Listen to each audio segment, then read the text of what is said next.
मुंबईच्या विजय मेळाव्यामध्ये राज आणि उद्धव ठाकरे एकत्र आले। राज्यभरात कार्यकर्त्यांकडून आनंदोत्सव साजरा करण्यात येतोय। धाराशिवमध्ये ठाकरे गट आणि मनसेचा आनंदोत्सव पाहायला मिळाला। एकमेकांना पेढे भरवत ढोल ताशाच्या गजरामध्ये आनंदोत्सव साजरा करण्यात आला।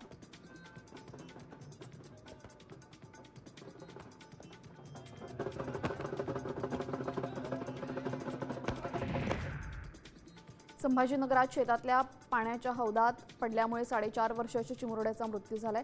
खेळताना तो हौदात पडल्याने त्याचा मृत्यू झाला। त्याच्या काकांनी सिल्लोड येथील रुग्णालयामध्ये त्याला दाखल केलं, मात्र डॉक्टरांनी त्याला मृत घोषित केलं। या प्रकरणी सिल्लोड ग्रामीण पोलीस ठाण्यामध्ये अकस्मात मृत्यूची नोंद करण्यात आलेली आहे।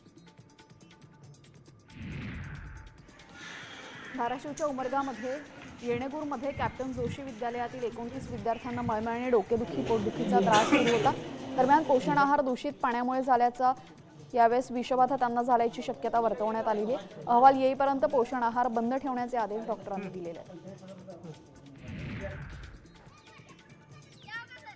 तुळजापूर तालुक्यामध्ये यमगरवाडी शाळेमध्ये ये-जा करण्यासाठी विद्यार्थ्यांना रस्ताच नाहीये। मुलांना पाण्यातून 1.5 किलोमीटरने वाट काढत शाळा गाठावी लागते।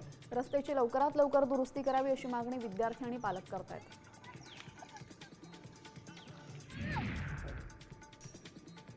धाराशिव कंत्राटदार संघटनेनं थकीत देयके तात्काळ देण्याची मागणी जिल्हाधिकारी कीर्ती पुजारी यांच्याकडे केलेली आहे। गेल्या अनेक दिवसांपासून सातत्याने आंदोलन करूनही याकडे दुर्लक्ष केले जात आहे। दरम्यान विविध विभागाकडून देयक रखडल्याने कंत्राटदार आर्थिक अडचणीत सापडले।